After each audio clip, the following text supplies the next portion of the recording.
So, topic is assigned to me biblical way of confrontation. Someone said, it might be true to you as well, I would prefer to have surgery in my body than to confront somebody. Would you agree? Someone said I would prefer to have surgery in my body than to confront somebody. Okay, for others it might be, it might be true, um, and for others probably not. But I think we all agree to confront is not easy, and it's uncomfortable, isn't it? Um, and there are people who just want to be silent and forget about it. Those kind of attitude. But if we look at the Bible, Jesus is a master of effective confrontation. Did you notice in the Bible how he confronted the Pharisees and even his disciples? How he confronted Peter, for example, and even the crowd, if necessary. So, first, let's learn what is confrontation. By the way, this would be biblical. Let's define what is confrontation. This is not a negative word. Okay, it's not a negative word. We want to learn an effective confrontation based on the Bible. It means facing someone. So I put the definition facing. It's better that you meet face to face rather than on the phone or by letter or email, or especially don't do it Twitter. Don't do it Facebook, please. So it means facing someone often, or most of the time really, with an intention of addressing a problem, issue, or a challenge based on the biblical truth. We address it based on the Word of God. Okay? So that's my way of defining confrontation. Right, so again, it means facing someone often or most of the time with an intention of addressing a problem, issue, or a challenge based on the biblical truth. All right. Let me say again, if we can meet together face to face, that's better rather than writing a letter. Because when you write a letter, you don't see the facial expression, which are non-verbal languages in communication, remember? You don't see even the reaction. And also, letters could be misinterpreted, all right? Or even email or church. We must not confront someone in social media. That is very unchristian, unbeliever, really, really. Please, emotions must be controlled through the help of the Holy Spirit. Yeah. So, if you want to manage your emotion, attend the Ladies of Zion seminar soon. Okay? Because it's a wonderful topic. I want to tell Sister May, maybe I'd like to join in that ladies seminar. Why not? Mighty Men will also have a seminar about how do we handle our emotions. Because man, woman, we all have emotions. And so, this is our main scripture. Jesus himself said about confrontation. The scripture on confrontation. Open your Bible in Matthew chapter 18. You have come across or you know these verses, but maybe not by heart. Matthew chapter 18, verse 15 to 17. All right. There are other scriptures, but this is the main. And Jesus himself said these words on how we would deal or confront a brother or a person or a sister. Moreover, if your brother sins against you, go. You see, go. Do something about it, okay? Don't leave it or be quiet.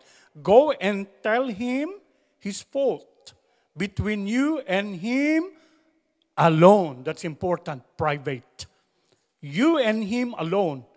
Or if it's a lady, then you just apply the proper pronoun. If he hears you, you have gained or won your brother. But if he will not hear, look, Jesus completed this. He knows that you cannot win or, restore straight away at times. But if he will not hear, take with you one or two more, that by the mouth of 2 or 3 witnesses, every word may be established. And if he refuses, again, another stage. Okay, and if he refuses to hear them, tell it to the church. It doesn't mean we publicly announce, oh, church here in Tuting, we like to tell you that this brother is found living in immorality. No, that's not what it means, okay? That's not what it means. We will clarify that in a minute. But if he refuses even to hear the church, let him be to you like a heathen or a pagan or a tax collector. All right. So, Jesus himself said, we must confront. We must confront. It's a mandate. It's not an option, because there are things that needs to be addressed with confrontation. Let me emphasize, it's not a negative word. It's actually constructive if we do it in a clear, efficient, constructive manner. All right? So there are 5 letter T in those verses. I don't know if you noticed that. And that's where I'm going to dwell. We're going to dwell on 5 letter T. You got to follow me there, slides, okay? So we're going to dwell in that 5 letter T of biblical way of confrontation. First, talk to God, and He will talk to you. That's above all. Don't go straight to, because of your emotion, you could not control, and you want to go straight to the person. Please pray first. We will go in detail in a minute. Number 2, talk to the person in private, not in front of many people. Please don't shame the brother or sister. Okay? Don't do that, please. And number 3, take 1 or 2 others with you. If, of course, you will not win on stage number 2. Okay? And number 4, tell it to the church. And number 5, treat the person as a pagan or tax collector. Or I would say like an unbeliever. Okay? So, 5 letter T. Easy to remember. You will not forget if you will confront someone. Whether on the basis of family, ministry, work, even workplaces. I'm telling you, I have applied this. Those who work in NHS, you need this as well. Truly. You need this as well in your workplaces, in whichever company or institution. Even those who are young ones in schools, you could also use this effective way of confrontation. Right, let's jump in one by one. Okay, I know that we are so emotionally hurt maybe, or it's painful, and you want to talk straight to the person, but talk to God first. Do not go straight to telling the person his offense or fault. Why? What's your emotion? Your emotion is you were hurt, or your emotion could be unstable. You see, when you talk to God in prayer and He will talk to you, the Lord settle your emotion. So your motivation is not your emotion. Amen? And the Lord will give you more of that love when you pray. And the Holy Spirit will lead and guide you. For, by the way, confrontation is the work of the Holy Spirit. We are just like, preaching is the work of the Holy Spirit. It's the preacher, great preacher. We are just mouthpiece. Okay? Now, because you love the brother or sister, I cannot just let this go. But don't be in a hurry to confront straight away. You have to pray. Okay? You have to pray. Depending on the urgency, Pastor, do I have to pray for 1 week? No, it depends. It depends. But the main thing is, you need to pray first. Talk to God and He will talk to you. You see, when you tell God about this, the Lord will show you things. The Lord will give you scriptures. The Lord will give you enlightenment of the situation also. So, and then you would have that humility. That, Lord, I'm doing it not because I want to fight back. Hello? But because I want to demonstrate your love to my family or my workmate or my co-home cell member in this setting of home cell group. I want to glorify you. That's a good point as well. I'm doing this, oh God, because I want to honor you. Yeah. I'm not here to say, I'm more superior than the person who made an offense against me. So, these are all very important when you pray. You cry out to God. The Bible says that, when you are anxious or worried about things, pray. Pray in all things. Don't panic. Don't be worried. Don't be anxious, but pray. And there would be peace, as the Bible says. Peace in your heart, in your mind. You see how powerful is prayer. And home cell groups, we will not slacking in our prayer. Yes, of course, individually also. So we must approach the throne of grace of God through prayer. All right. Now, then we move to what the Lord wants us to do. Number 2, talk to the person in private. Jesus clearly said, just 2 of you, alone, no one else.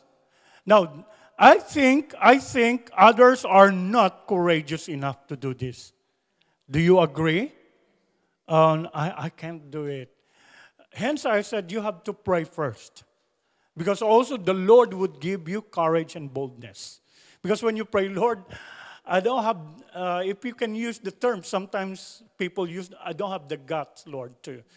Lord, I need boldness and courage. I need you to speak through me. So you have to talk humbly and gently. Remember in Proverbs, harsh words stirs up anger. But a gentle word turns away wrath. Proverbs 15, verse 1. I think I forgot to put that in the transparency. Sorry about that. But Proverbs 15, verse 1. Okay? And you need to be patient when you talk to someone. I put patience there. And in truth, what you're going to talk is not hearsay. Avoid hearsays. Avoid gossips.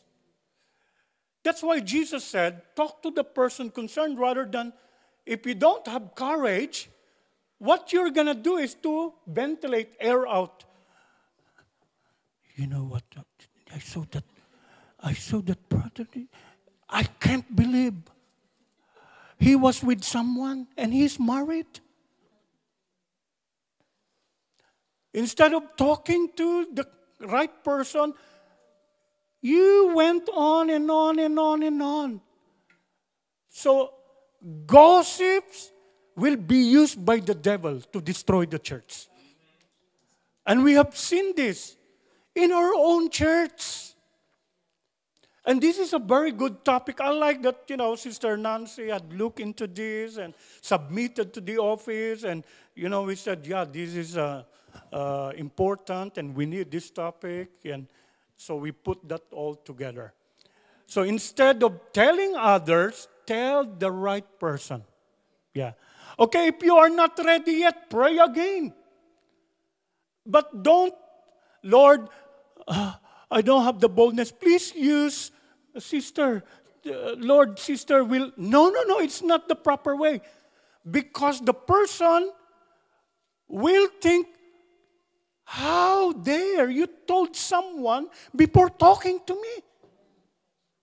You're trying to be spiritual. Oh, Lord, I don't have the courage. Let me tell the elder or the pastor. Honestly, I'm the dumping site most of the time. Because the sister brother could not tell the right, the concerned person, I'm the dumping site. Pastor. Do you feel that also? But do you see this is not fair to the other person.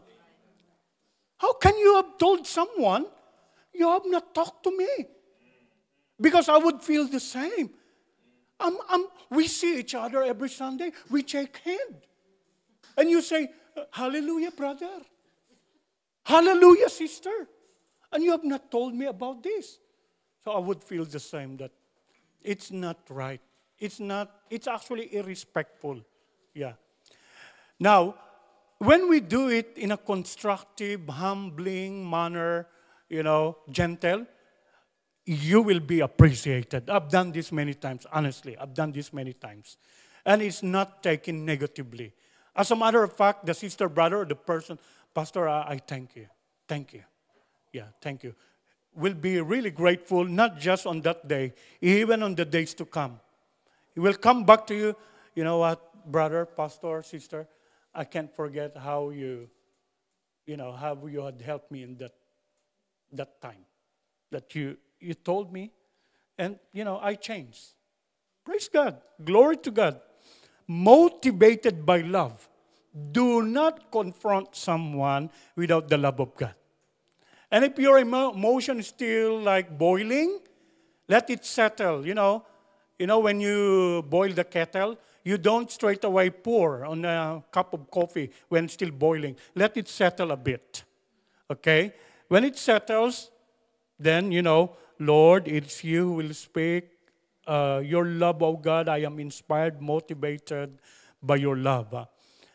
Our conversation must not be exaggerated when we confront. Okay?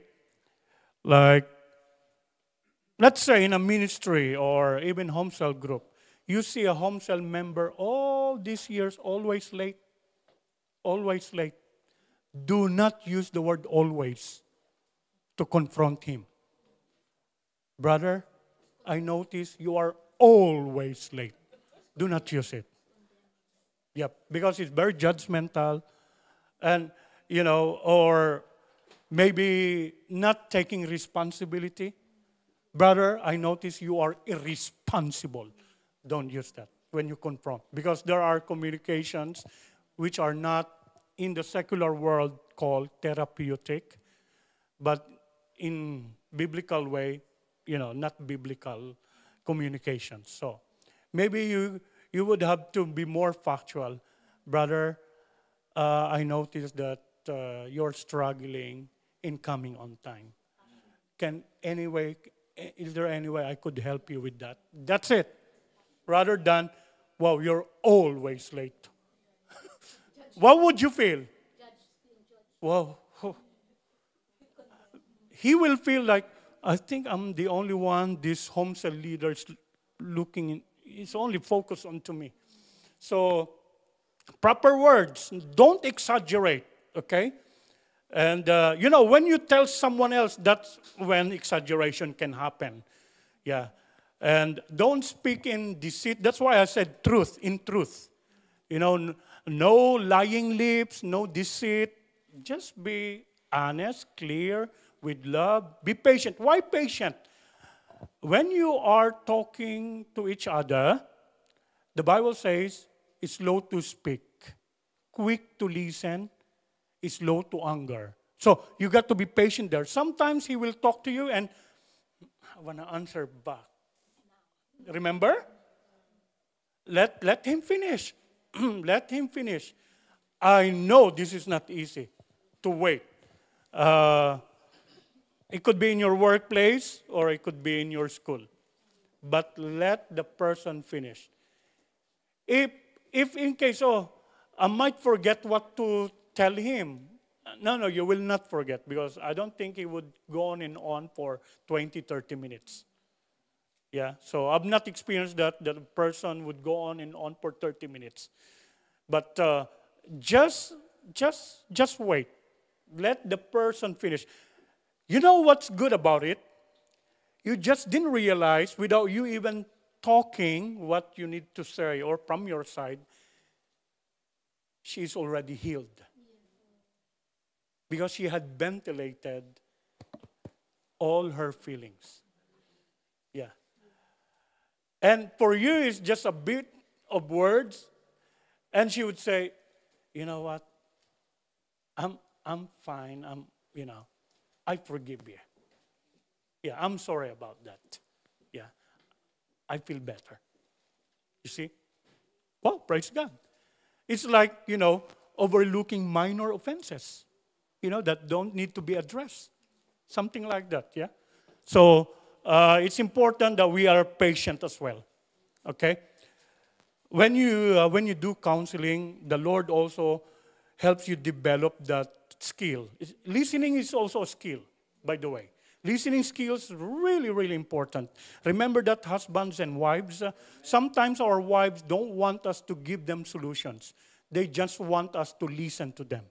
So it's really a listening skill. And a big amen, of course. Praise God. Okay, for the sake of time, let's move on. There are many verses I put there, okay? But let me just come back before we moved on. 1 Peter chapter 3, verse 10. I really like this. When I studied this verse, and I went back, even back in the Old Testament. It's amazing that when you study, how come I actually wondered, this is a strong word.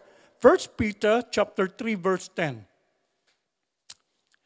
He who loved life, not wife, not wife. He who loved life and see good days, let him refrain from his tongue from evil, and his lips from speaking deceit. I said, wow, this is a strong word.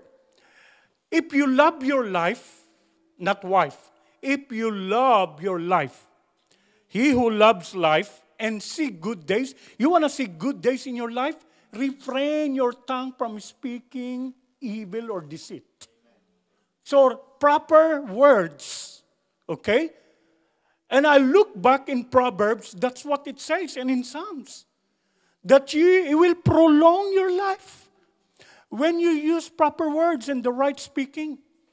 Because the tongue is like a fire that can destroy lives. So it's all in context. That's why it's such a powerful word. Just lips, and it will prolong your life. Wow. And you will see good days. So, praise be to God. Let's talk in a, proper, right way, in a good way. Talk to the person in private. Okay? And also, look at the setting and timing. If you are after just the, sister, can we go at the back? There by the skip. People can still hear you when they come out. So please, just be sensible. If you need to ask for a room, there's a room. Just wait. Maybe after 30 minutes or there's vacancy after an hour, just wait. It's not like between life and death. So, but at least you are in a proper room. Now, if you think that the person would do such like a aggressive response, you might need to look for a place where there are people. I would suggest. Why did I say that? Because if she knows there are lots of people, she will not. You know what I mean? Yeah? She will not. Because, hold on. No. It could be in a restaurant. And you order the food for her. Yep. I will pay for the food. Yeah. She will think twice if she will be aggressive and do such as like a scandalous speaking. Yep. She will think twice. Yep. Definitely, definitely. But if it's just the two of you, you really have to pray and think if just the two of you. If you know that, oh, no, she's aggressive. Yeah. Or you might have to postpone the meeting and come back to prayer. Are you following? Okay. Listen carefully. You're going to do a role playing later. Not group discussion. Role playing. How would you deal with it? I'm going to give you a scenario. We have to do application here. Amen? Not just always, how do you say it? Theoretical. Okay, number 3. Take one or two others with you. Of course, if you will not win the brother, the Bible says, Jesus said. Now, I like that Jesus said that. If you will not win the brother, take note. You want to win your brother. It's not about you. Hello? Hello? We need to understand that I want to win my brother. You love the brother. You love that person. I want to win, restore the person. It's not about you. So you are not there to vengeance, to retaliate. No, that's not what Jesus said. I want to win my brother. All right? So this is mandated by the Lord. If you cannot win the brother, just the two of you, then take one or two others with you. But take note, all right? They must not know the details, and then if they're going to speak there, the person is going to be surprised. How come this person, these two persons already know the situation? So let's take in the proper context. This is mandated by the Lord that every word may be established. That's what Jesus said. You know, it would be confirmed and upheld by the testimony of 2 or 3 witnesses in your meeting. God will use mediators. So let's call them mediators. It could be another brother or sister in church, or, one of your co-home cell group member. Or it could be your best friend. All right? All right. At times, it's escalated also to your home cell group leader. Okay? Fine, conciliator or mediator. Right. But don't just jump straight to number 3. Remember number 2? Talk to the person, just the two of you. Now, as a pastor or home cell leader, we're not trying to avoid less job here. No. This is what Jesus said. It's not about unload the burden of a home cell leader or pastor. No, it's not about that. Jesus wants you to respect one another. Rather than telling someone else. Address it between just the two of you. Yeah. And if he is in the middle, it will be resolved. Yeah. So, if you would not win the brother, get one or two others witnesses. What's the purpose there? So every word may be established. It will be confirmed. Of course, it's not just the two of you. What would be said would be noted. It would be heard by other who is in that confrontational meeting. So, and also, if there is anything that is not right, of course, it would be confirmed also. This is not right, this is wrong. So it will all be confirmed. Because just two of you, obviously, you are all involved in the situation, so it's important at times to get one or two other witnesses. But you need to get the right people. Don't just get anyone, and if there's no one else, so I just get this brother. Your friend, best friend, is one of the best. Yeah. Now, your best friend will not side you or the other. No. No. Of course, in our church, it will be good a brother or sister in church. Yeah. Or if you want to get the home cell group leader, that's also fine. All right, let's read Galatians 6:1.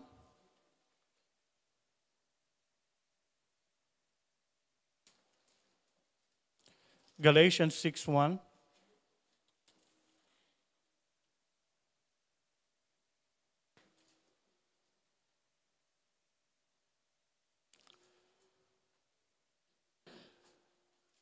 Brethren, if a man is overtaken in any trespass, you who are spiritual or mature, restore such a one in a spirit of gentleness, considering yourself, lest you also be tempted. I said, so you have to pray and really choose the right person, okay?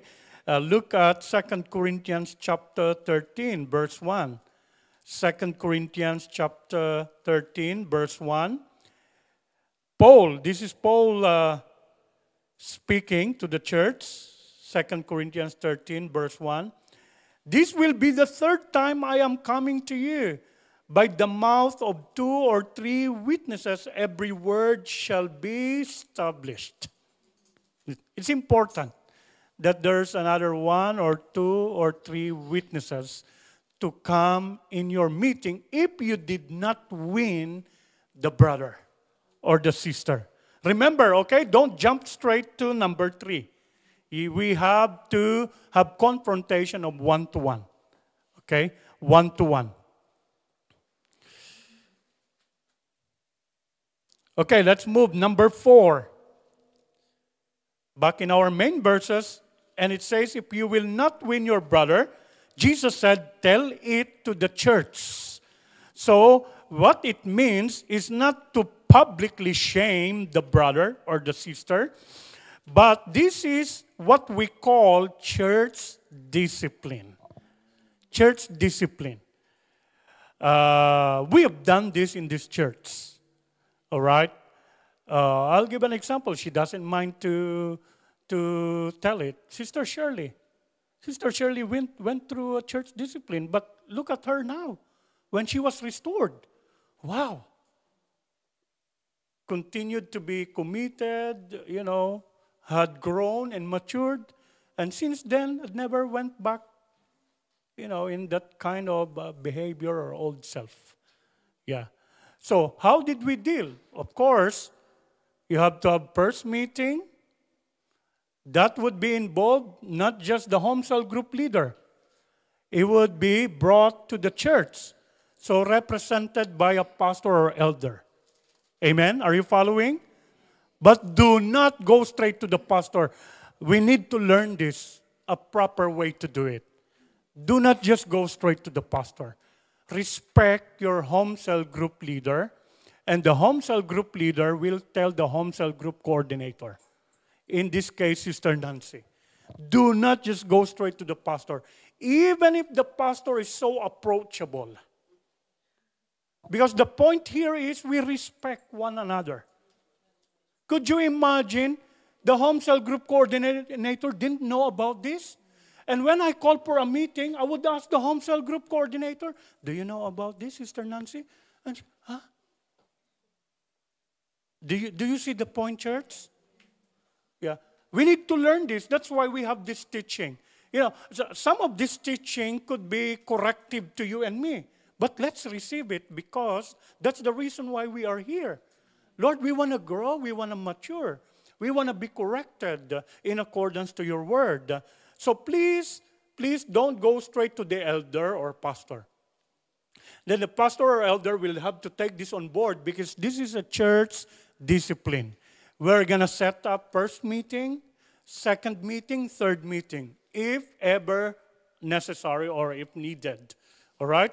But if we would be addressed at first, second, well, Word of God will be used. Remember, in church discipline, we use the Word of God. 2 Timothy chapter 3, verse 16 is the main verse.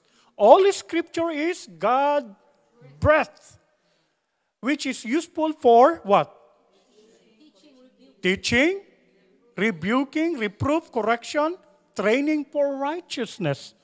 The discipline might be painful for a little while at the beginning, but the Bible says it would produce righteousness, holiness.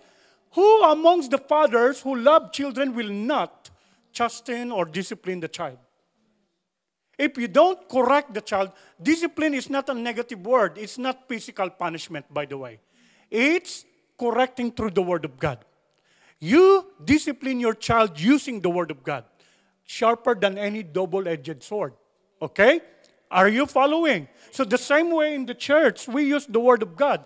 Do not use your word, especially when you are emotionally unstable. I can't help it, Pastor. I can't help it. You pray, sister. You lack prayer. That's why you can't help it. The Lord will help you. Amen. Have you prayed? No, Pastor. That's why. How you just burst out your emotions, and before it came to the pastor, the whole church already knew. And then the world out there would be, is that the born-again church? We are dishonoring God. That's why Jesus said, do it in private. It's very dishonoring to God.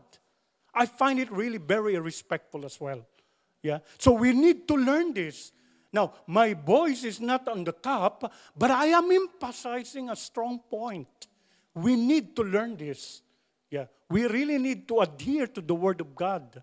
So, we use the Word of God to rebuke even someone. So, we'll be corrected.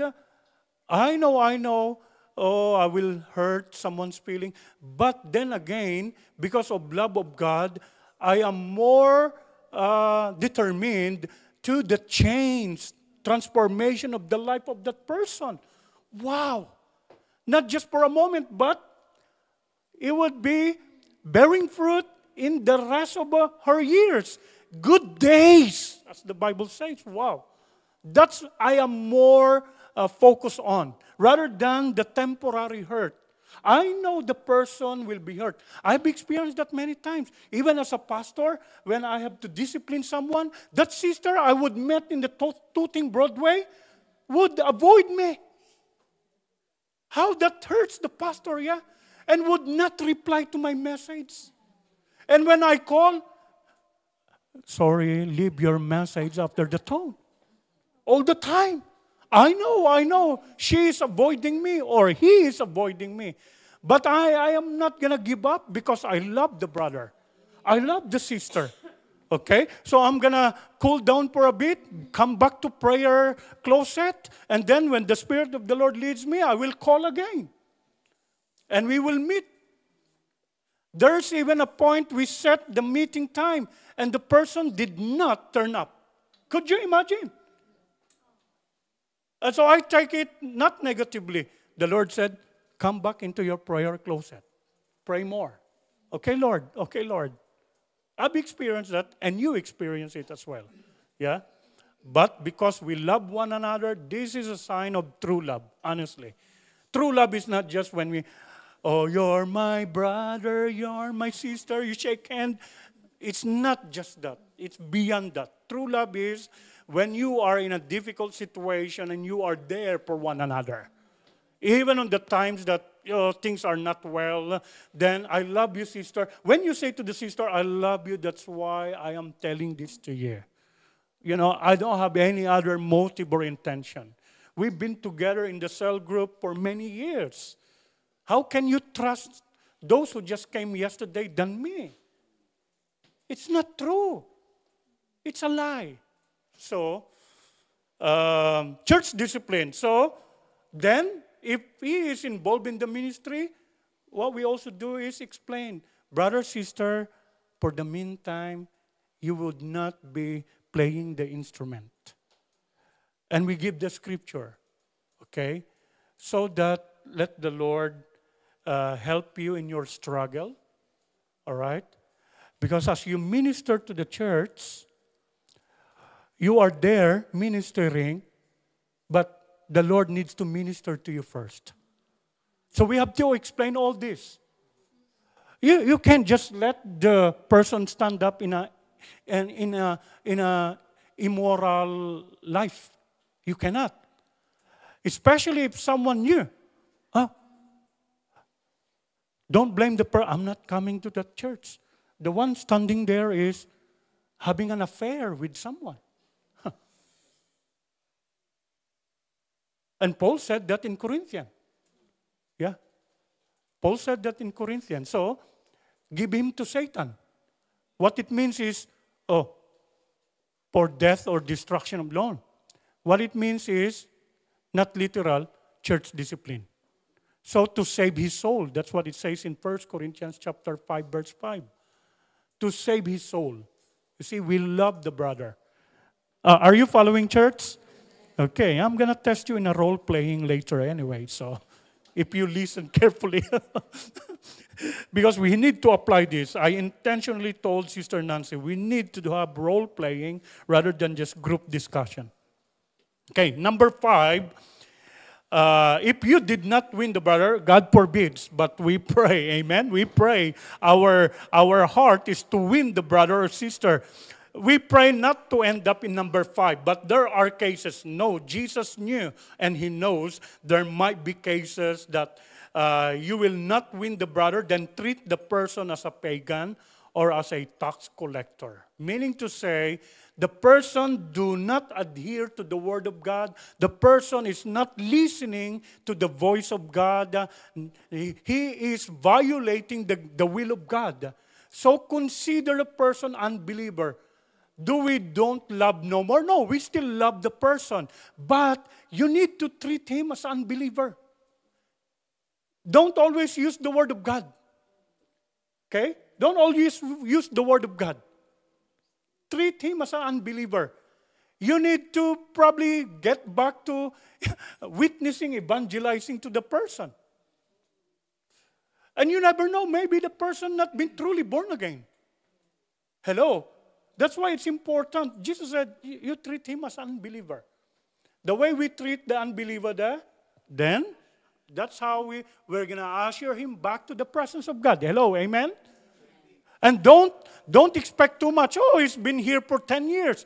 I told you, not person or everyone who is in the church for 10 years means they are born again, true born again, or have been matured Christian. Not all. So, treat him as an unbeliever. And we usher them back to the very presence of God. Amen? So, these are the 5 ways, biblical ways of confrontation. Very effective way of confrontation. Now, in that number 5, if you know, be careful, if you know that the person is really stubborn, stiff-necked, all right? Let the Lord deal and avoid the person. There are times. Why I mean avoid? You might be influenced, or also the other church members or home cell members might be influenced. So we're going to talk to the person, okay? We're praying for you, but we would have to ask you to leave the church or home cell group. In the extreme situation. Are you following? Okay. There are moments. You could read the scriptures I put there. Paul said this. Avoid the person. All right? And it might cause immorality in the cell group or in the church. You would prefer one, politely, lovingly, we pray for you, but please, you might have to leave the group for a moment, rather than the rest of the group be influenced. You have to protect the church. You have to protect the cell group and the honor to God. The honor to God. When you do that to the person, Yeah, we told Sister Shirley, for a moment you might have to. Yeah. No, don't think about other. "Oh, what was Sister Shirley? What is Pastor? Oh, you apply what I said. All right? All right. So, anyway, so in extreme situation, when the person is separated from the church, the person is going to think twice. Uh, you know, I've seen some members, after some time, they came back. So don't you feel bad, oh, of course, as shepherd, pastor, or homeschooling, oh, I lost one soul. No, no, no. You're not going to lose that. You just give him a moment. They're going to think twice. They're going to have a moment to really examine all things. And as we pray, we love the brother to restore him. The person is going to be restored. Amen? Hallelujah. Let's give a clap of praise to God. Hallelujah. Oh, Heavenly Father, we thank you for teaching us today. Thank you, Lord. It's you who showed a perfect example on how we must constructively, effectively confront using your word, oh God, with the love that comes from you. And Lord, your Holy Spirit will even teach us what to say and how we would react and interact with one another. Continue to empower us with your word. And Lord, help us to apply these teachings in our daily lives, whether in our own home, whether in our own personal life, in our ministry, in our work, or even out there in the world as we interact with different people day by day.